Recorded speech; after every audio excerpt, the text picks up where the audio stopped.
ఒకప్పుడు ఊళ్ళల్లో ఎంటర్టైన్మెంట్ ఉండేవి కాదు. నాటకాల రోజులు. నాటకాలేమో వృద్ధులకి వాళ్ళకి నచ్చేది. సాధారణ ప్రజలకు వచ్చేటప్పటికి అది తెలిసేది కాదు. దాని మూలంగా అంటే యంగ్స్టర్స్కి వచ్చేటప్పటికి సినిమాలకి కాన్సన్ట్రేషన్ ఉండేది. సినిమాలు అట్లా నడుస్తూ వచ్చినాయి.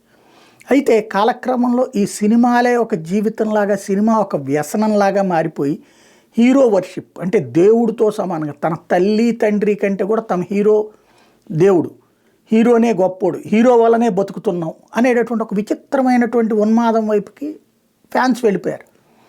ఇది క్రమంగా ముదిరిపోయి చివరికి దాన్ని ఎంకరేజ్ చేసేటటువంటి అంటే ఒక మాస్ హిస్టీరియా లాగా ఎంకరేజ్ చేసేటటువంటి మీడియా వీటి ద్వారా సాగుతూ వచ్చింది. ఇప్పుడు రోజులు మారినాయి, ఎంటర్టైన్మెంట్ ప్లాట్ఫామ్స్ మారినాయి.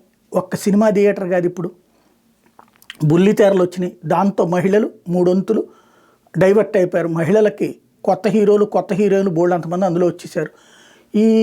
అదేది టిక్ టాకులు లాంటివి వచ్చాక మన సమాజంలో మన మధ్యన హీరోలు వచ్చేసారు. సోషల్ మీడియా వచ్చాక మన మధ్యలో ఉన్నటువంటి వాళ్ళు బోల్డ్ అంతమంది ఇన్ఫ్లుయెన్సర్స్ వచ్చారు. ఇదివరకు సినిమాలో ఉన్నటువంటి వాళ్ళు సెలబ్రిటీ, ఇప్పుడు సెలబ్రిటీలు మన మధ్యలోనే బోల్డ్ అంతమంది వస్తున్నారు.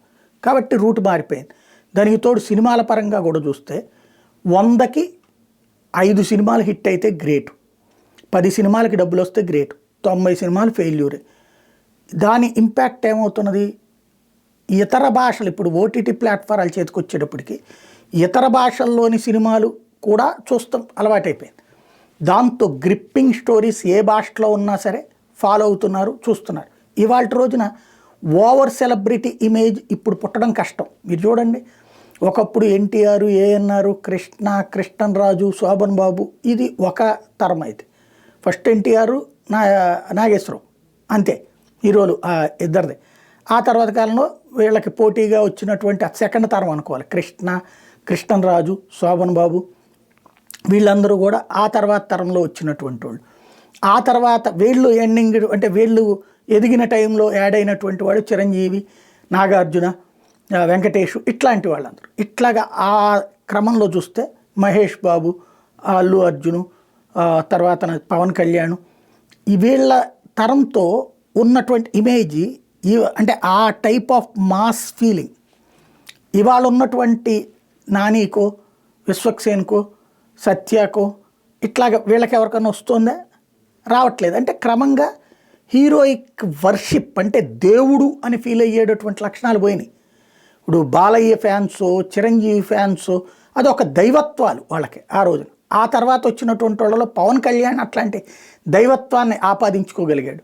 తర్వాత చూస్తే మిగతా వాళ్ళకి ఆ దైవత్వాలు లేవు. మహేష్ బాబుని ప్రేమిస్తారు కానీ దేవుడు అని ఫీల్ అవ్వడాలు ఇట్లాంటివి ఉండవు. మహేష్ బాబులు, అల్లు అర్జున్లు ఇట్లాంటి అందరిది కూడా దైవత్వాలు కాదు. క్రమంగా మారుతోంది. ఇంకొకటి, వినోదం అనేటటువంటి దాన్ని దోపిడీ కిందకి మార్చేసుకుని టికెట్ ఇష్టం వచ్చిన రేట్లు పెంచేసేటప్పటికి థియేటర్లలోకి వెళ్ళడం తగ్గించారు. అదే సందర్భంలో పైరసీలు ఎంకరేజ్ అవుతున్నాయి. వీటికి తోడు ఓటీటీల మీద నమ్మకం పెట్టుకుంటున్నారు. ఇవన్నిటి మధ్యన సినిమా పరిశ్రమ జాగ్రత్తగా ఆలోచించాల్సింది ఏంటంటే, దాన్ని ఏమంటారు, నీళ్ల మీదన ఉన్నటువంటి గుడ్డ లాంటిది. అది ఇప్పుడు జాగ్రత్తగా తీసారేయాలి, లేకపోతే కొట్టుకుపోతుంది. చాలా ప్రమాదకరమైనటువంటి సిచ్యుయేషన్. సినిమా రంగంలో ఉన్నవాళ్ళు రాజకీయాలు చేయకూడదు, ఖచ్చితంగా చేసుకోవచ్చు. సినిమాలో ఉన్నప్పుడు సినిమానే నటించు, సినిమా బయట కూడా సినిమా గురించిన ఫంక్షన్స్లో సినిమాల గురించినే మాట్లాడు. అదే రాజకీయ వేదిక మీద రాజకీయంగా మాట్లాడు. కానీ రాజకీయాన్ని తీసుకొచ్చి సినిమా ప్లాట్ఫారాల మీద, సినిమాని తీసుకొచ్చి రాజకీయ ప్లాట్ఫారాల మీద మాట్లాడద్దు. దాని పర్యవసానమే ఇప్పుడు నడుస్తున్నటువంటి సంక్షోభం. అద్భుతంగా హిట్ అవ్వాల్సిన సినిమాలు అట్టర్ ఫెయిల్యూర్ అవుతున్నాయి, అట్టర్ ఫెయిల్యూర్ అవ్వాల్సిన సినిమాలు అద్భుతం అవుతున్నాయి. దాంట్లో మళ్ళీ ఏదో సెటైర్లు వేసుకుంటూ ఏదో సాగ తీసుకున్నంత మాత్రాన ఎంత పెద్ద ఫ్యాన్ బేస్ ఉన్నా సరే సినిమాలో గ్రిప్పింగ్ స్టోరీ లేకపోతే నడవట్లేదు. దానికి తోడు ఇప్పుడు చిన్న చిన్న వివాదాలు, గిల్లి కజ్జాలు పెట్టుకునేటటువంటి మాటల వాళ్ళని ఎంకరేజ్ చేస్తే దెబ్బతింటుంది. ఒక గేమ్ చేంజర్, ఒక పుష్ప, ఒక లైలా నేర్పుతున్న పాఠం అది.